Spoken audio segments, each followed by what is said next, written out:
So, so today we'll start with the roller support which is kept on inclined plane. Okay, is voice clear to all students? Yes, Yes, sir. sir. Okay, so today we will discuss the roller support which is kept on inclined plane. Okay, when roller support is kept on inclined plane, how to show the reaction of that roller support. Okay, so that part we will see. Also we'll cover the trapezoidal load. Okay, trapezoidal load हम लोगों ने already तीन type के load study किए हैं. एक है point load, दूसरा है यूनिफॉर्मली डिस्ट्रीब्यूटेड लोड और तीसरा रहता है uniformly varying load. Actually there is a fourth type of load which is called as a trapezoidal load, लेकिन ऐसा ये कुछ एक नया टाइप नहीं है. उसके लिए आपको प्रीवियस कंसेप्ट यूज करना है. मतलब यूडीएल और यूवीएल का कंसेप्ट अगर आपने कंबाइन कर दिया तो उसको बोलते हैं ट्रापेजॉइडल लोड. तो ऐसा कुछ उसमें नया नहीं सीखना है आपको. अगर आपको यूडीएल का परफेक्ट नॉलेज है, अगर आपको यूनिफॉर्मली वेरिंग लोड के बारे में कंप्लीटली पता है, तो आप ट्रापेजॉइडल लोड को भी आराम से डील कर सकते हो. ओके, तो दो नई चीजें हम लोग देखने वाले हैं. ये दो चीजें दिखने के बाद हमारा सपोर्ट रिएक्शन का पार्ट खत्म हो जाएगा. ओके, तो यहाँ पे देखो, first of all will see what is the meaning of the that. ठीक है, सबसे पहले हम लोग रोलर सपोर्ट के बारे में थोड़ा डिस्कस करते हैं. इसके बारे में जो इंपॉर्टेंट मटेरियल है वो मैंने कल गूगल क्लासरूम पे अपलोड किया था. आज भी एक नोट्स मैंने अपलोड किया है. ओके, तो आज के लेक्चर में या फिर नेक्स्ट लेक्चर में हमारा ये सपोर्ट रिएक्शन पार्ट जो है वो कवर हो जाएगा कंप्लीटली. ओके, तो यहाँ पे देखो स्क्रीन शेयर करता हूँ मैं.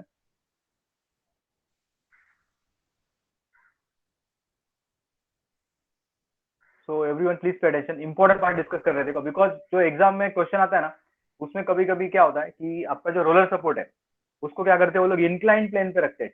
ओके, सरफेस जो होता है थोड़ा सा एंगल पे रहता है. ओके, तो यहाँ पे देखो सपोज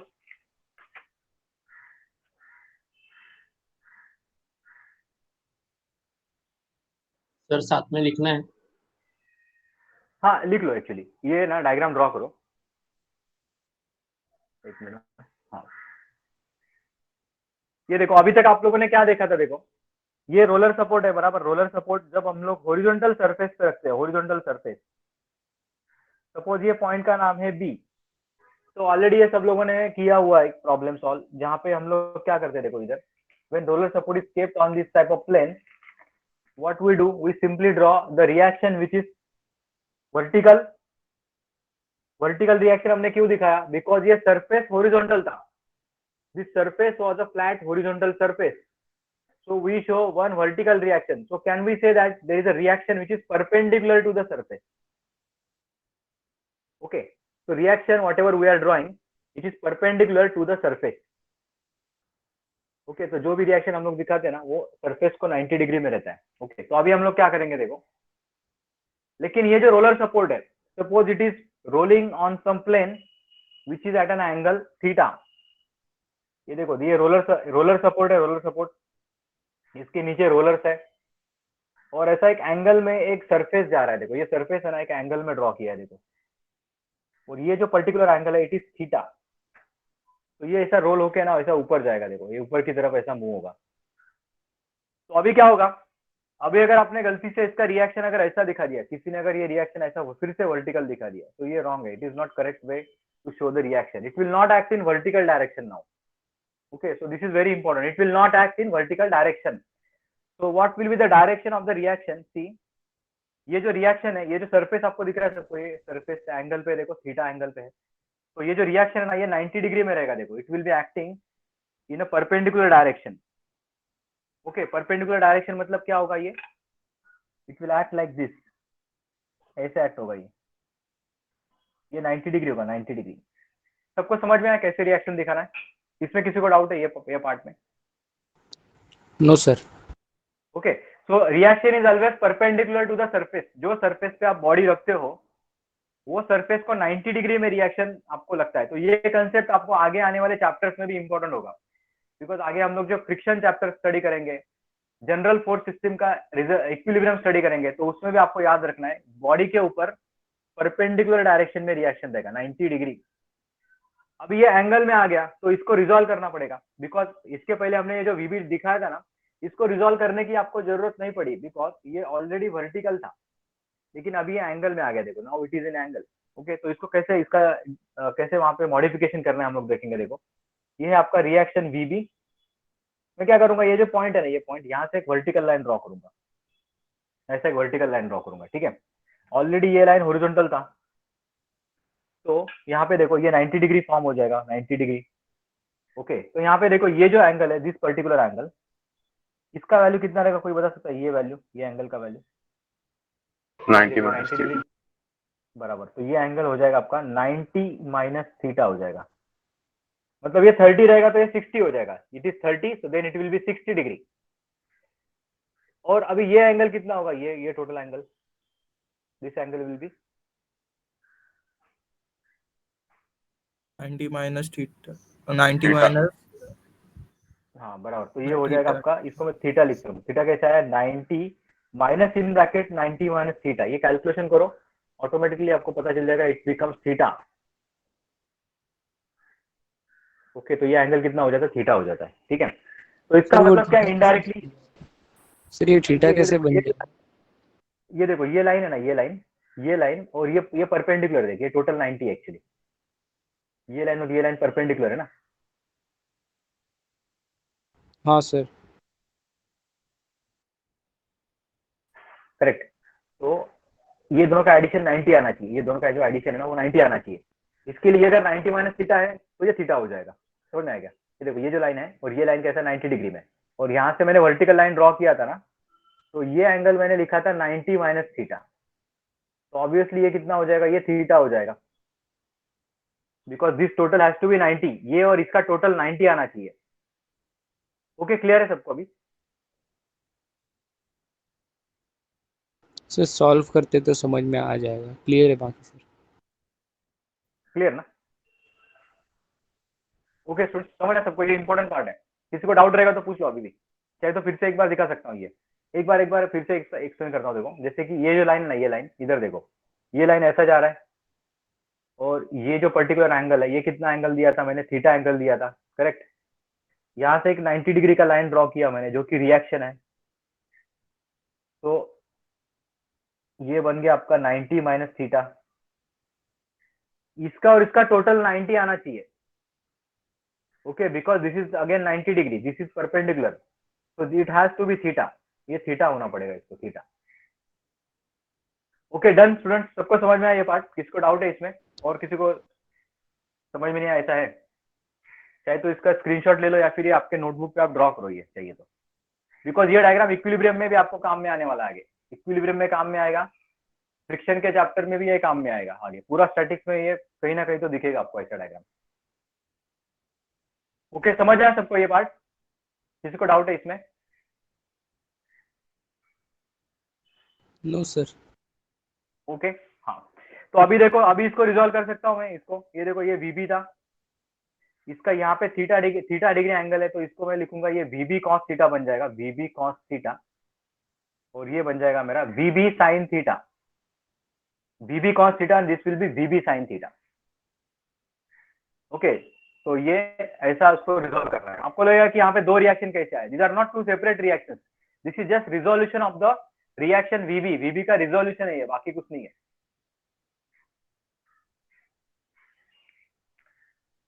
ओके स्टूडेंट्स, डन? समझ में आया सबको कैसे रिजॉल्व किया इसको? ओके, तो जिसको ये डायग्राम चाहिए तो यहाँ पे एक डायग्राम बनाया, देखो everyone, you can see this. ये देखो, so whenever there is a roller support in the diagram, let us say this angle is 30 degree.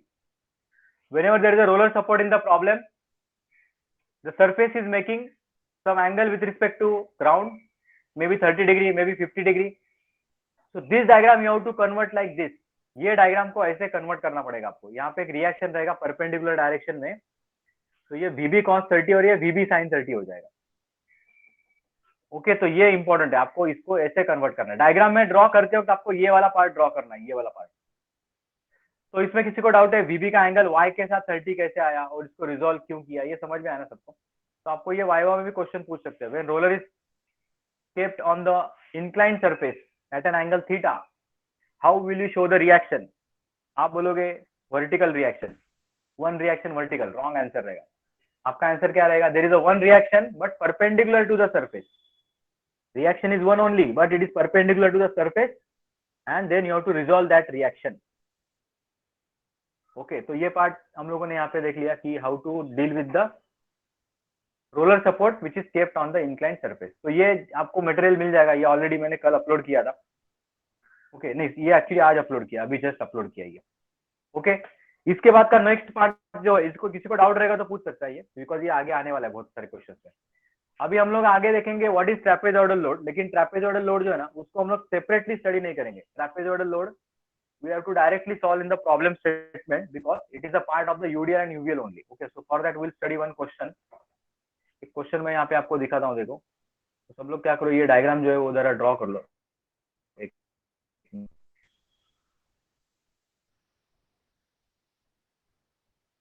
Minute, मैं स्क्रीन शेयर करता हूँ, मेरे पास अभी एक डॉक्यूमेंट है।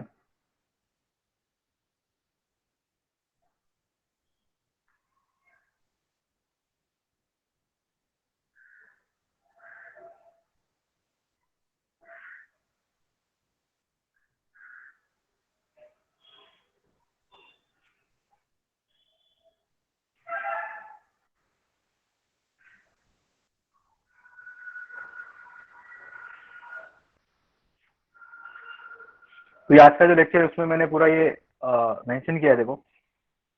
ये देखो, ये पार्ट जो अभी हमने डिस्कस किया, तो वहां से आप लिख सकते हो। जिसने लिखा नहीं है वो लोग यहाँ से लिख सकते हैं। ओके, तो अभी हम लोग ये वाला क्वेश्चन सॉल्व करेंगे।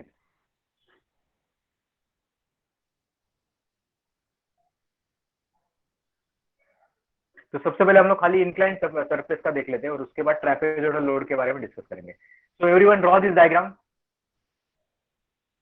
Okay, draw the question statement, right, find the reaction at A and D. The question statement is find the reaction at A comma D. और आपका जो पॉइंट डी का जो सपोर्ट है उसका आप चेक कर सकते हो, उसका पोजीशन देखो कैसा है। रोलर सपोर्ट है ना, इंक्लाइन प्लेन पे रखा हुआ है, तो उसको कैसे करना है ये हम लोग मेनली देखेंगे। बाकी प्रॉब्लम तो आपने ऑलरेडी बहुत बार किया है। इसका जो कैलकुलेशन है वो थोड़ा सा चेंज होता है खाली, बिकॉज आपको डायरेक्टली आंसर्स नहीं मिलते।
Okay done students, diagram draw किया सब लोगों ने? Yes sir. ओके, तो ये देखो पार्ट हम लोग डिस्कस करेंगे ए बी सी डी, ठीक है। तो ये देखो, जिसका डायग्राम कंप्लीट नहीं है ना वो लोग चाहिए तो यहाँ से देख लो एक बेटा। तो इसमें जो नया पार्ट हम लोग देखने वाले हैं वो ये डी पार्ट का क्या करने का। ये जो नया थोड़ा सा दिख रहा है ना, जो लोग थोड़ा लेट आए वो लोग भी देख लो। ये देखो, ये जो सपोर्ट रोलर है ना, ये ऐसा इंक्लाइन प्लेन पे रखा हुआ है। It is kept on the inclined plane. जिसको ये प्रीवियस डिस्कशन में भी समझ में नहीं आया था वो लोग भी ध्यान दो यहाँ पे। मुझे इतना पता है कि यहाँ से जो रिएक्शन जाएगा ना वो 90 डिग्री रहता है। 90 डिग्री रहता है रिएक्शन, 90 डिग्री, ये 90 डिग्री होगा। इसका मतलब यहां से अगर मैं एक लाइन ड्रॉ करूंगा वर्टिकल, तो ये वाला एंगल और ये वाला एंगल, ये डॉट और ये क्रॉस, डॉट प्लस क्रॉस का जो टोटल है ना वो 90 डिग्री आना चाहिए, इतना तो फिक्स है। ये डॉट और ये क्रॉस, ये दोनों मिला के 90 डिग्री आना चाहिए। ये थीटा का वैल्यू क्वेश्चन में 30 डिग्री दिया है, तो इसको ऐसा वेरिएबल लिखने की जरूरत नहीं, ये 30 तो फिक्स हो जाएगा। तो ये डॉट वाले का एंगल कितना रहेगा, ये डॉट, बिकॉज ये 90 डिग्री है, देखो 60 बराबर, ये 60 हो जाएगा, प्लस ये x इज अननोन, लेटेस्ट से x अननोन है आपका, इसका टोटल 90 आना चाहिए x वाले का, तो ऑटोमेटिक x कितना हो जाता है, x is equal to 30 degree. तो इसके बाद क्या करने का, ये पूरा प्रोसीजर करने की जरूरत नहीं है, हमेशा याद रखने का y कंपोनेंट का एंगल और प्लेन का एंगल ये सेम होगा, प्लेन का एंगल वही है, y कंपोनेंट का एंगल हो जाएगा। तो इतना तो फिक्स है कि ये एंगल है आपका 30 डिग्री, इसका मतलब ये अगर vd है तो ये बनेगा आपका vd cos 30 बन जाएगा, और ये बन जाएगा vd sin 30, vd sin 30 बन जाएगा, ये ऊपर जाएगा ऐसे और ये लेफ्ट में जाएगा। ये रिजोल्यूशन में किसी को डाउट है कैसे आया resolution, vd cos 30 vd sin 30, ये खाली नया पार्ट है बस, बाकी कुछ भी नया नहीं है इसमें। सबको समझ में आया vd sin 30 vd cos 30 student? Yes sir. आपका फाइनल, हाँ फाइनल एग्जाम में भी ऐसा एक रोलर सपोर्ट रहेगा, एक रोलर सपोर्ट जो कि है ना इंक्लाइन प्लेन पे रहेगा, और ये प्रॉब्लम इधर बहुत ही इजी रहेगा। ये प्रॉब्लम क्या करते हैं, यहाँ पे इजी कर देते हैं, लेकिन यहाँ पे उसको सरफेस पे डाल देते हैं, इंक्लाइन सरफेस पे। तो ये हमेशा याद रखो। अभी ये देखो, इसको मैं चेंजेस करता हूँ कुछ, तो सबसे पहले ये जो लोड है इसका वैल्यू निकालता हूँ, W1। W1 का वैल्यू कोई बता सकता है? अभी ये बहुत बार किया हम लोगों ने, what will be the total value of W1? 135। 135 बराबर, करेक्ट। तो ये देखो 1/2 इंटू लेंथ, लेंथ इज 3 और हाइट है उसका 90, लेंथ 3 है, ट्रायंगल है ना, तो 1/2, कुछ लोगों को लगेगा कि 1/2 कहां से आया, तो इसका एरिया है, एरिया ऑफ द ट्रायंगल निकालने का है, 1/2 लेंथ इंटू हाइट, तो इसका टोटल आता है 135 न्यूटन। ओके, उसके बाद point of application, point of application कितना रहता है इसका, L/3, 3/3, 1 metre from point B, यहां से 1 मीटर लेना पड़ता है, यहां से 1 metre. Now let us discuss this W2। W2 का वैल्यू कितना होगा, W2 is equal to 50 into 2, 100 रहेगा, करेक्ट है, 50 इंटू 2 करते हैं, 100 करते हैं इसको। इसका पॉइंट ऑफ एप्लीकेशन कैसा निकालते हैं हम लोग, L/2, तो 2/2 कितना होगा, 1 मीटर होगा, 1 metre. Now let us draw the free body diagram. सब लोग यहाँ पे ध्यान दो कैसे एफबीडी बनाते हैं हम लोग, देखो इसका, ठीक, हॉरिजॉन्टल लाइन बनाए, यहाँ पे हिंज सपोर्ट है तो 2 रिएक्शंस आ जाएगा इसका, देखो 2 reactions, one is HA, another one is VA, HA and VA। VD, VD का क्या करना है ये हमने पहले डिस्कस कर दिया है, तो यहाँ पे ज्यादा दिमाग नहीं लगाना है, डायरेक्टली 2 कंपोनेंट्स दिखाओ। ये कंपोनेंट का नाम रहेगा VD sin 30, VD cos 30, okay. और यहाँ तक जो ट्रायंगुलर लोड है उसका मैंने पहले डिसाइड कर दिया है कि इधर एक लोड रहेगा, इसका वैल्यू रहेगा 135 न्यूटन, और इसका डिस्ट्रीब्यूशन कैसे हुआ, मतलब लेंथ को कैसे मॉडिफाई करना है।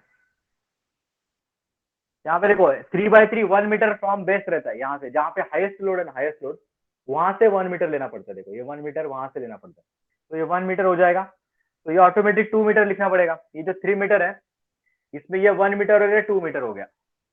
किसी को डाउट है 2 मीटर 1 मीटर कैसे आया, अभी भी ट्रायंगुलर लोड का कन्वर्जन किसी को ये कंफ्यूजन है अभी भी, वो चाहिए तो पूछ लो। यहाँ पे एक वर्टिकल लोड होगा, इसका वैल्यू 100 न्यूटन, ये चेंज नहीं करना है आपको। उसके बाद यहाँ पे देखो ये हॉरिजॉन्टल बनाया 1 मीटर, इसको भी चेंज नहीं करना है।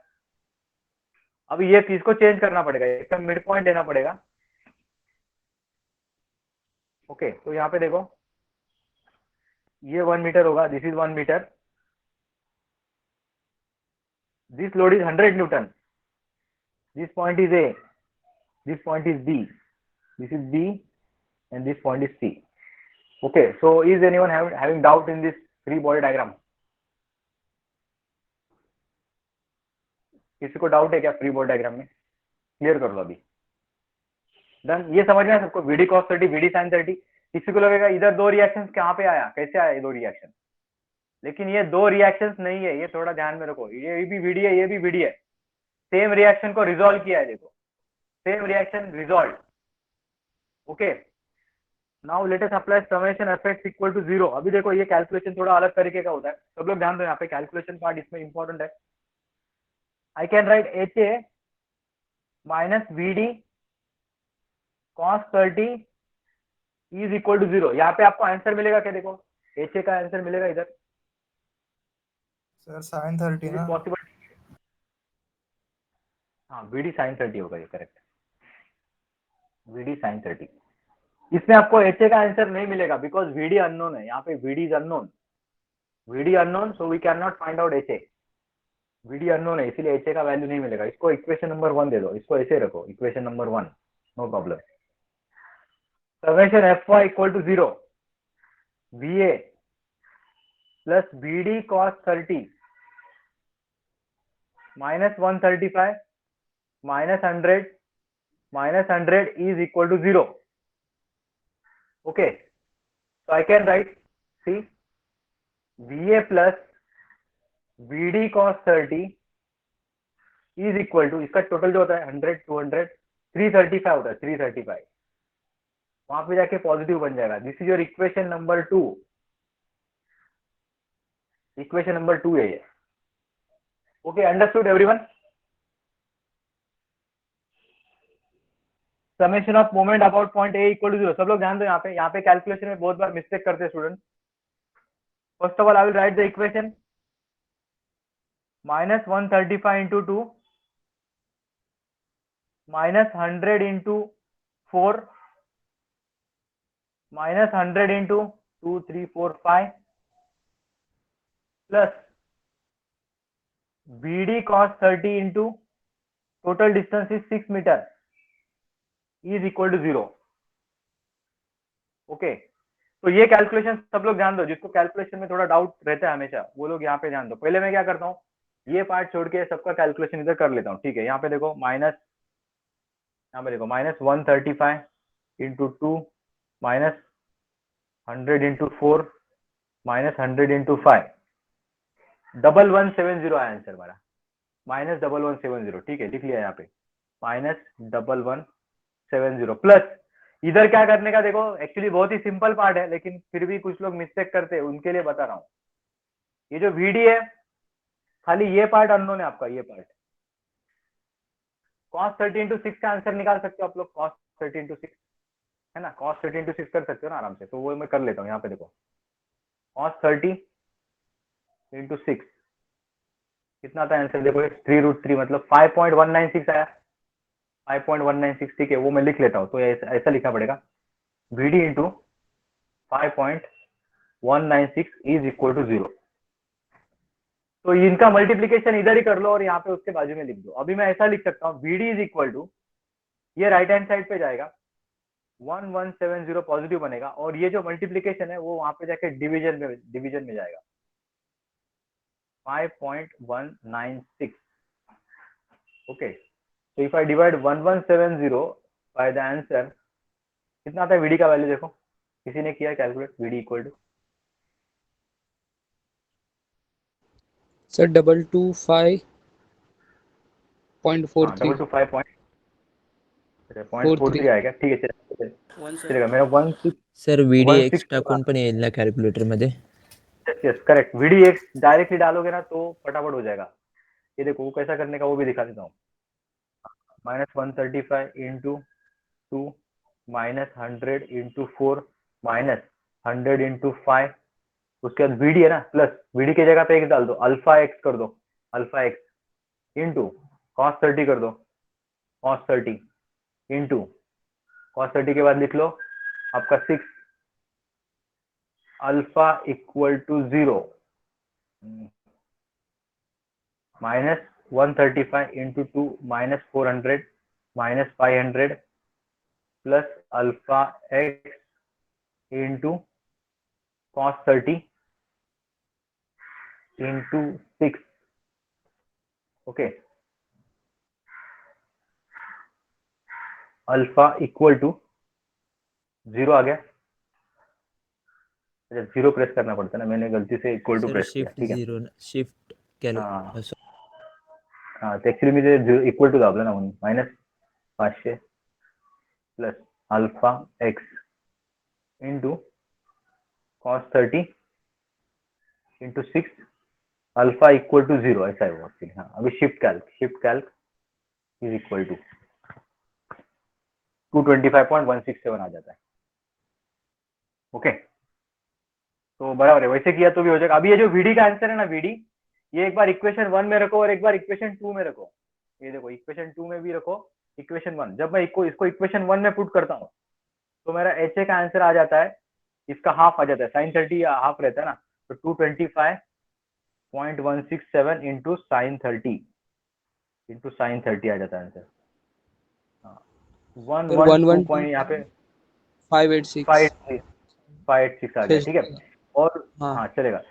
वीए का आंसर निकालने के लिए 335 माइनस करना पड़ेगा, 335 माइनस वीडी कॉस 30। तो यहाँ पे देखो 335 माइनस वीडी कितना अपना 225. हाँ तो ये आता है 139.99 आया क्या? यस करेक्ट है सर। सर। हाँ तो इसको 140 किया तो भी चलेगा। इधर देखो ना, पॉइंट के बाद 2 बार 9 आया ना, तो उसको 140 करते हो तो भी चलता ही है। तो इसमें ये एक इंपॉर्टेंट कंसेप्ट है, तो हमने ये नया पार्ट देखा इसमें, ये रोलर सपोर्ट को क्या करने का। ठीक है तो सबको समझ में आया क्वेश्चन? नेक्स्ट क्वेश्चन डिस्कस कर सकते हैं अभी हम लोग। ओके स्टूडेंट, चलेगा। नेक्स्ट क्वेश्चन देखते हैं। सर 2 मिनट खाली कॉपी करना है। हाँ चलेगा, ये कर लो।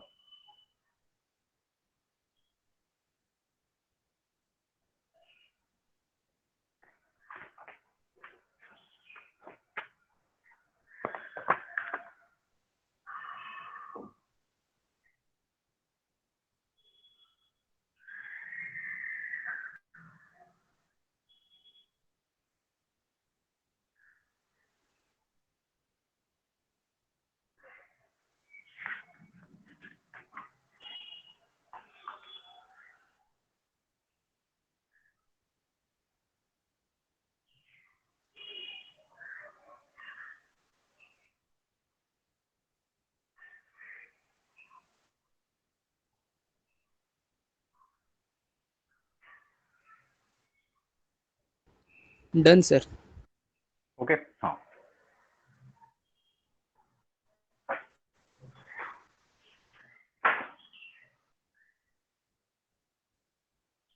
अभी यहाँ पे एक क्वेश्चन दिखा था। हाँ अभी क्या करो सब लोग, ये वाला क्वेश्चन है ना वो नोट डाउन करो। हाँ ये question, okay note down this question.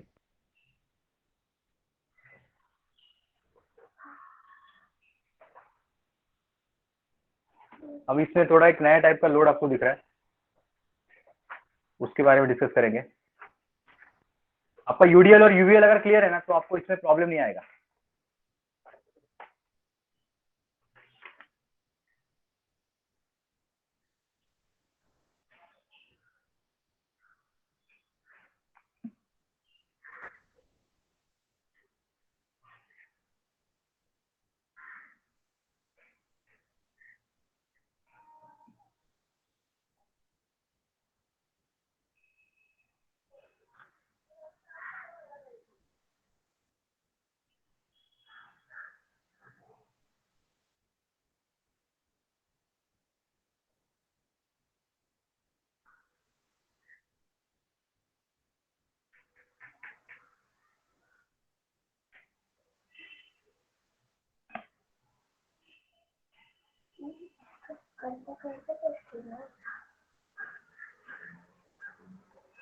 Sir ये ऊपर ड्रॉ किया है वो कौन से शेप में कंक्लूड करेंगे? हाँ उसको ना एक्चुअली दो पार्ट में डिवाइड करना पड़ेगा। मतलब एक ट्रापेजोइडल में ना एक ट्रायंगुलर पार्ट करना पड़ेगा और एक रेक्टेंगुलर पार्ट करना पड़ेगा इसे।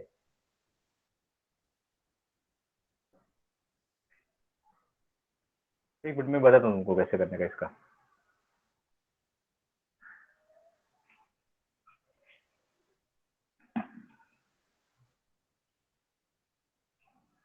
तो ये सबसे इंपॉर्टेंट क्वेश्चन है, सब लोग इसको थोड़ा ध्यान से स्टडी करेंगे। बिकॉज एग्जाम में ऐसा क्वेश्चन आ सकता है। क्वेश्चन देखो बहुत ही सिंपल है, खाली एक लोड के बारे में वहां पे आपको डिस्कशन करना है, वो परफेक्ट आया आपका आंसर करेक्ट आ जाएगा।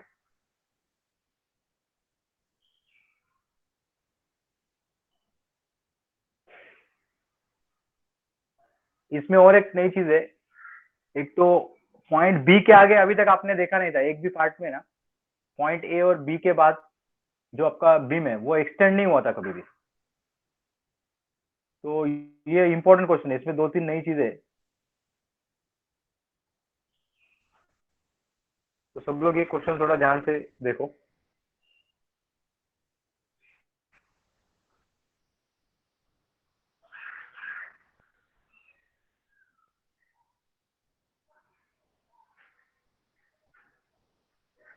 क्या सबने ड्रॉ कर दिया क्वेश्चन?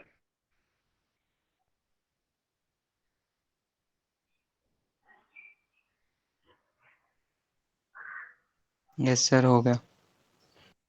ओके सब लोग ध्यान दो, यहाँ पे इंपॉर्टेंट पार्ट है ये। ओके क्वेश्चन स्टेटमेंट है अभी।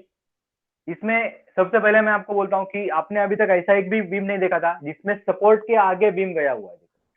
सपोर्ट इधर बी पॉइंट पर है, लेकिन बी के आगे थोड़ा 3 मीटर का एक्सटेंशन है देखो। ओके आपने अपना जो घर का जो बालकनी रहता है उसमें उसको आपने देखा रहेगा ऐसा आगे ये ओवरहैंग बोलते हैं इसको, ये पार्ट को हम लोग बोलते हैं ओवरहैंग स्ट्रक्चर। ओवरहैंग, ओवरहैंग मतलब क्या, ये पार्ट के आगे यहाँ पे कुछ भी सपोर्ट नहीं रहता है। ओके ये पार्ट में कुछ भी सपोर्ट नहीं रहेगा। This part is called as a extension part which is a overhang part, and this type of beam is called as a overhanging beam. तो सिविल के कुछ स्टूडेंट्स अगर रहेंगे ना, वो लोग चाहिए तो ये नोट डाउन करो, बिकॉज आपको ये इंपॉर्टेंट पार्ट है। बाकी कंप्यूटर आईटी वालों को तो इतना ही ध्यान में नहीं रहेगा तो भी चलेगा, मैकेनिकल वालों को भी, मैकेनिकल वालों भी लिख लो, मैकेनिकल ऑटोमोबाइल। जिस मैं क्या करता हूँ, ये जो इंटरमीडिएट क्वेश्चन को नेमिंग नहीं है ना, इसको नेमिंग देता हूँ। इसको सी बोलता हूँ, इसको डी बोलता हूँ, इसको ई बोलता हूँ। तो एक इंपॉर्टेंट पार्ट मैंने यहाँ पे बताया, the portion BE is called as a overhang, overhang part, overhang part बोलता है और बोलते हैं उसको। और जो बीम में ऐसा ओवरहैंग पार्ट रहता है वो बीम को हम लोग नाम देते हैं ओवर हैंगिंग बीम।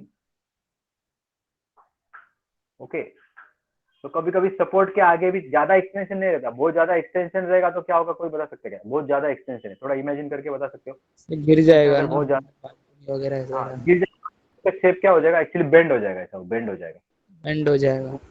हाँ ऐसा बीम बेंड हो जाएगा।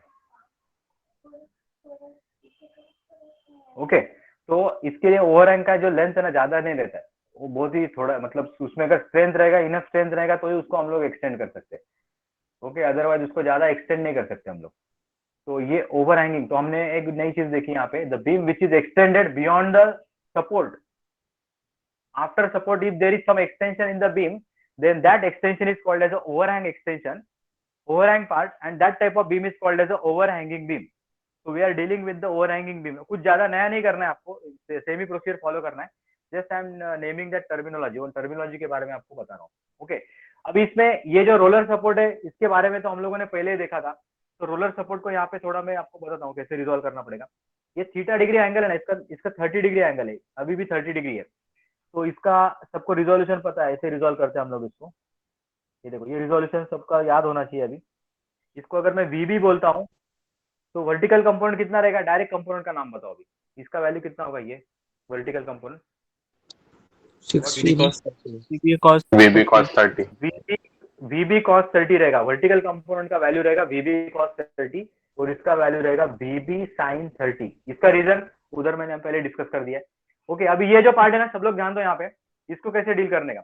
अभी ये जो शेप है ट्रायंगुलर, इसको ट्रायंगुलर शेप नहीं बोल सकते हम लोग। ट्रायंगुलर शेप में क्या होता है, स्टार्टिंग पॉइंट 0 रहता है, याद रखो। ट्रायंगुलर शेप में क्या होगा, ये जो ऐसा अगर शेप रहेगा ना जिसमें स्टार्टिंग पोर्शन इज 0, ये 0 होना चाहिए और यहाँ पे हाईएस्ट होना चाहिए, तो ही उसको हम लोग ट्रायंगुलर लोड बोल सकते हैं।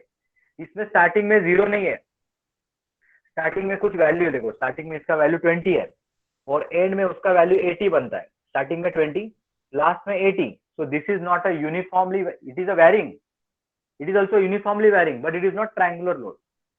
This load is also uniformly varying but it is not a triangular type load, so I cannot write 1/2 length into height, ऐसा नहीं कर सकते उसको। तो इसको क्या करना है, इसको दो पार्ट में डिवाइड करना पड़ता है। तो कैसे डिवाइड करेंगे, देखो इसका जो हाइट है 20 वाला, वहां से एक मैं लाइन ड्रॉ करता हूँ, देखो इधर से ऐसे एक लाइन ड्रॉ कर देता हूँ। तो नीचे वाला पार्ट कौन सा दिख रहा है, देखो अभी ये खाली इतने पार्ट समझ के गया बारे में सर। अगर यूडीएल यूडीएल ये यूडीएल बन गया और ऊपर का बन गया आपका ट्रायंगुलर लोड। तो आपको एक ही स्पैन में, in a same span you have to draw two different loads. Okay, तो दो अलग अलग तरीके के लोड के साथ वहां पे उसको मतलब आपको सेग्रीगेट करना है, लेकिन दोनों लोड आपको सेम स्पैन के अंदर दिखाना है। तो दिखाते वक्त आपको थोड़ा ध्यान रखना है, बिकॉज दोनों का पॉइंट ऑफ एप्लीकेशन अलग अलग रहेगा, तो उसका डिस्टेंस आपको प्रॉपरली स्पेसिफाई करना है। तो ये प्रॉब्लम बहुत ही सिंपल रहता है, लेकिन यहाँ पे लोड रखते वक्त उसका पॉइंट ऑफ एप्लीकेशन शो करते वक्त बहुत बार लोग क्या करते हैं, मिस्टेक करते हैं। तो हम लोग वो पार्ट थोड़ा ध्यान से देखेंगे। ओके, तो हम लोग क्या करेंगे, और एक इंपॉर्टेंट पार्ट, इसमें ट्रायंगुलर लोड का टोटल हाइट कितना रहेगा, कोई बता सकता है ट्रायंगुलर लोड का हाइट? 60 सबसे पहले यूडीएल 80 माइनस 20 80 माइनस 20, ये इंपॉर्टेंट है। ओके, तो जिसको ये समझ में नहीं आया वो लोग पहले यहाँ पे ध्यान दो। यूडीएल का हाइट है 20, ये देखो 20 किलो न्यूटन पर मीटर, ये किसका हाइट है, ये यूडीएल का हाइट है। तो ऑब्वियसली ट्रायंगुलर लोड का 80 मत पकड़ो, यहाँ इसका 60 किलो न्यूटन पर मीटर रहेगा, ये थोड़ा ध्यान में रखो, बिकॉज टोटल कितना दिया है क्वेश्चन में 80, तो ये 20 रहेगा और ये 60 हो जाएगा। ओके, तो अभी मैं इंडिविजुअल लोड कैलकुलेट करता हूँ। ये जो पार्ट है ना, ये इसका लोड, जिसको मैं W1 बोलता हूँ, तो W1 बन जाएगा आपका 20 इंटू 6 विच इज 120, और इसका पॉइंट ऑफ एप्लीकेशन बन जाएगा 6/2 which is equal to 3 metre. Okay, तो ये ऐसा वहां पे कैलकुलेशन आ जाएगा 20 इंटू 6। अभी ये ट्रायंगुलर पार्ट के बारे में डिस्कस करेंगे, इसको मैं नाम देता हूँ W2। तो 1/2 इंटू लेंथ है, उसका लेंथ सेम है 6, लेकिन इसका हाइट अभी चेंज हो गया। हाइट को गलती से भी 80 मत लिखो, बहुत बार इधर मिस्टेक करते लोग, इसको 80 लिखते हैं, 80 नहीं लिखने का, इसका 60 है, इसका खुद का हाइट 60 है ट्रायंगुलर का। तो ये जो कैलकुलेशन है ना, ये हो जाता है 180 हो जाता है 180, और इसका पॉइंट ऑफ एप्लीकेशन बन जाएगा 3/3, 3/3 है 6/3, टोटल स्पैन 6 है ना, 6/3 ये आएगा 2 मीटर। लेकिन 2 मीटर फ्रॉम विच पॉइंट, कहां से लिखना पड़ेगा 2 metre from, is it D. C और D, it is from D, 2 metre from D हो जाएगा। अभी सब लोग ध्यान दो, इसका डायग्राम कैसे बनाने का है, सब लोग थोड़ा ध्यान दो, बिकॉज ये डायग्राम में मिस्टेक नहीं होना चाहिए कुछ भी। तो सबसे पहले एक्सटेंशन मार दिया है, इसको दो अलग अलग डिस्टेंस में कैसे डिवाइड करने का ये थोड़ा देखेंगे हम लोग। ये देखो, ये बीम का टोटल स्पैन बना दिया। ओके ओके, तो यहाँ पे देखो, ये हॉरिजॉन्टल कंपोनेंट ये बनेगा आपका एच ए, ये बन जाएगा वी ए। ओके, तो यहाँ तक जो पार्ट है ना, ये इसको कैसे डिवाइड करना है, सी सबसे पहले मैं क्या करता हूँ, सबसे पहले मैं ना यूडीएल में फोकस करता हूँ। देखो, ओनली यूडीएल पे मैं फोकस करता हूँ। यूडीएल का वैल्यू है 120 और उसको मिड पॉइंट, ऐसा एज्यूम करो कि ट्रायंगुलर लोड है ही नहीं उधर, ये डायग्राम ऐसा एज्यूम करो, there is no triangular load at all. तो ऑब्वियसली इसको मिड पॉइंट पे रखना पड़ेगा। मिड पॉइंट पे रखने के बाद ये यहाँ पे एक लोड आ जाएगा, तो ये इसका वैल्यू है 120 किलो न्यूटन, और यहाँ पे एक एक्सटेंशन मार दिया। ओके, ऐसा एज्यूम करो कि आप यूडीएल का प्रॉब्लम सॉल्व कर रहे हो, यूडीएल है ही नहीं इसमें, तो खाली मैं यूडीएल पे फोकस कर रहा हूँ। तो ये है 2 मीटर, 3 मीटर, ये 3 मीटर हो जाएगा।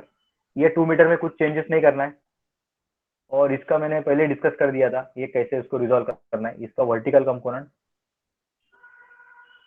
इसको भी कुछ चेंज नहीं करना है, ये 3 मीटर 2 मीटर सेम रहेगा, ये 3 मीटर सेम रहेगा। ये बनेगा आपका BB cos 30, ये बनेगा सर वो BB ट्रायंगल का 180 नहीं लेंगे कौन सा ट्रायंगल का, सर, जो ऊपर अपन ने सॉल्व किया ना नहीं W2? नहीं, यस यस वो लेना है। अभी मैं फिलहाल क्या कर रहा हूँ, ये ट्रायंगल है ही नहीं ऐसा एज्यूम करता हूँ, क्योंकि मेरे को डिस्टेंस थोड़ा एक्यूरेटली लोकेट करने के लिए क्या करना है ना, उसके लिए बता रहा हूँ आपको, ठीक है। थोड़ा एक मिनट, थोड़ा मैं बताता हूँ आपको क्या करना है। ये देखो, ये 80 किलोमीटर हो गया। तो मैंने अभी जो प्रॉब्लम जो आपको दिखाया है ना, उसमें मैंने खाली यूडीएल पकड़ लिया है, बाकी यूवीएल को मैंने अभी तक कंसिडर ही नहीं किया था। तो आपको अगर डिस्टेंस प्रॉपरली विदाउट मिस्टेक अगर आपको डिस्टेंस दिखाना है, तो सब डायग्राम पहले ड्रॉ करो और उसके बाद यूवीएल दिखाओ, तो उससे क्या होगा, देखो डिस्टेंस कैसे परफेक्ट आएगा। यूवीएल का वैल्यू है 180, और ये 2 मीटर फ्रॉम डी है, यहाँ से 2 मीटर है। देखो ये पॉइंट डी है आपका, ये पॉइंट सी, यहाँ से 2 मीटर, तो अभी देखो ये सबसे पहले इंपॉर्टेंट पार्ट ध्यान में रखो आप। यहाँ पे जब मैं ये लोड रखता हूँ 180, क्योंकि क्या होता है सेम स्पैन में दो लोड आने की वजह से डिस्टेंस में थोड़ा कंफ्यूजन होता है। तो मैं क्या करता हूँ, इसको देखो अभी, इसको मैं एक डॉटेड लाइन बनाता हूँ इधर ऐसे, और इसका डिस्टेंस मैं सेपरेटली स्पेसिफाई करता हूँ।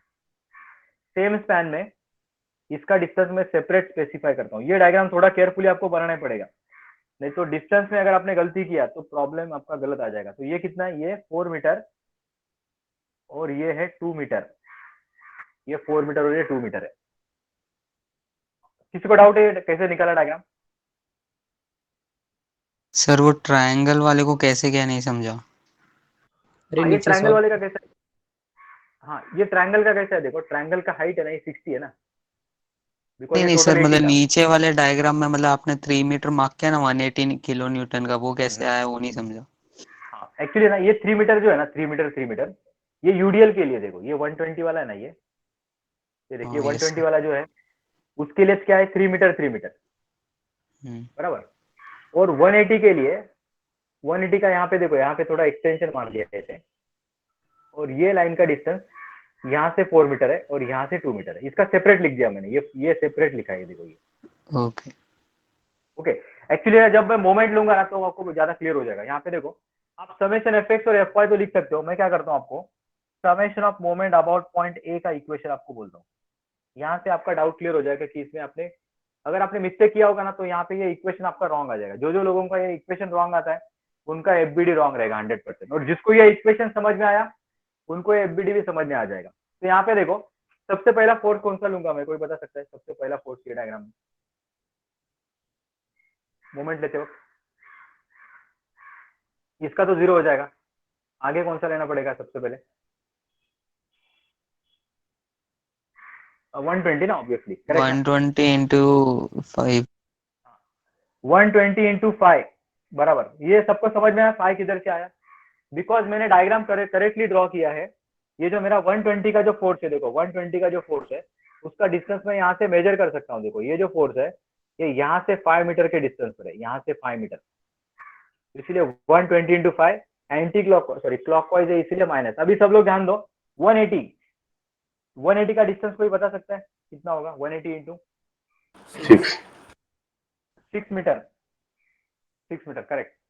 किसी को ये समझ में नहीं आया उनके लिए बता रहा हूँ, जब अगर मैंने डायग्राम सेपरेटली ड्रॉ नहीं किया होता तो यहाँ पे आपको थोड़ा सा कुछ एडजस्टमेंट करना पड़ता था और उसके बाद वो एक्यूरेट लिखना पड़ता था। लेकिन अभी मेरा जो डायग्राम है जिसकी वजह से मैं क्लियरली बोल पाऊंगा कि ये देखो ये 180 का फोर्स है, ये 180 का यहाँ से यहाँ तक कितना, ये टोटल ये 4 मीटर है। ये 3 मीटर को इसके अंदर इंक्लूड मत करो, ये 3 मीटर को भूल जाओ।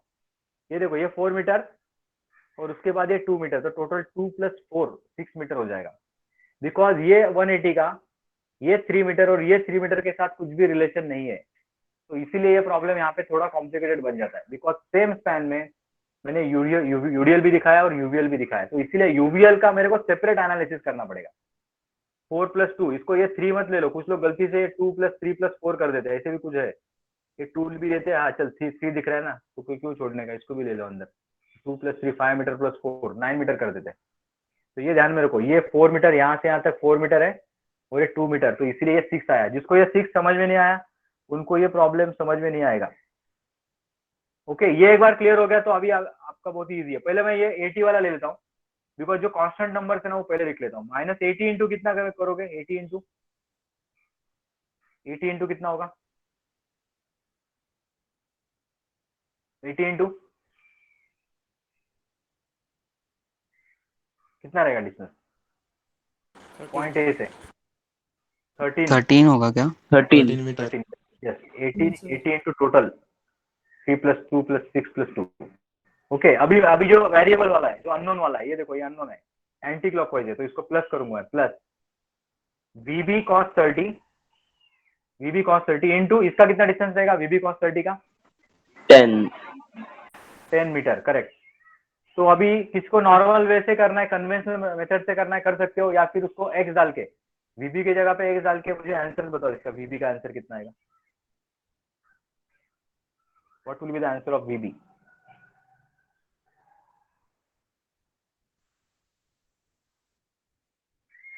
Okay, you can do the by conventional method. you can multiply, you can add all these things. Okay, take on the right hand side and divide by cos 30 into 10. cos 30 into 10 से करना पड़ेगा इसको, इसका calculation separate करो और उसको divide करो बाद में.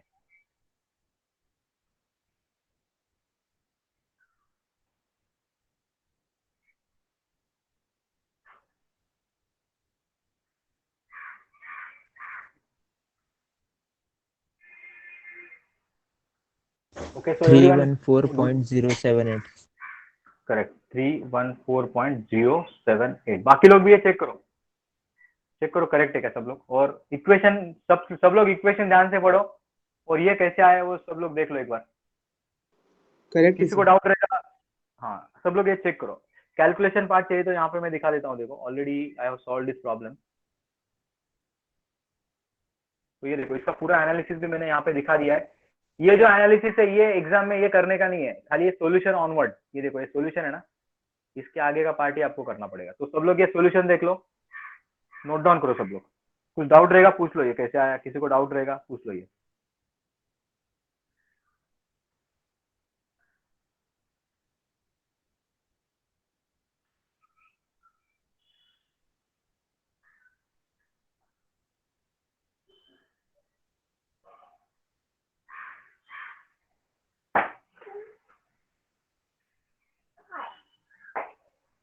ओके स्टूडेंट, समझ में आया सबको कैसे किया.